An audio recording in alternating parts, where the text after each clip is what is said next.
A1 TV, सब पे नजर, अंदर की खबर।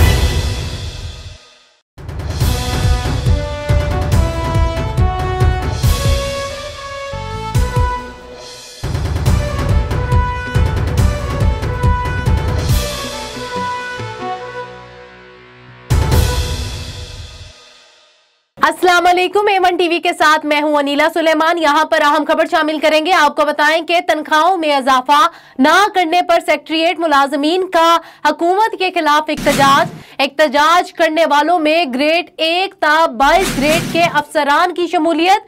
मुजाहिरीन ने नारे लगाते हुए तमाम ब्लॉक्स में एहतजाजी रैली निकाली। आपको अहम खबर से अपडेट कर रहे हैं। आपको बताएं कि तनख्वाहों में इजाफा ना करने पर सेक्रेटेरिएट मुलाजमीन का हुकूमत के खिलाफ एहतजाज करने वालों में ग्रेड 1 ता 22 ग्रेड के अफसरान की शमूलियत। मुजाहिरीन ने नारे लगाते हुए तमाम ब्लॉक्स में एहतजाजी रैली निकाली। तमाम ब्लॉक साडा हक एथे रख के नारों से गूंज उठा, जबकि तनख्वाहों में इजाफा ना करने पर मुजाहिरीन ने दफ्तरों में काम ना करने की धमकी दे दी है।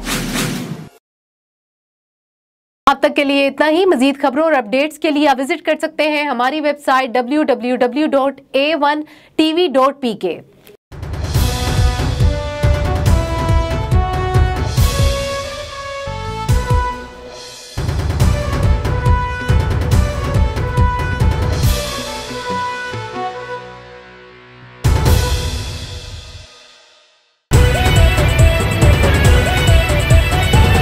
A1 टीवी, सब पे नजर, अंदर की खबर।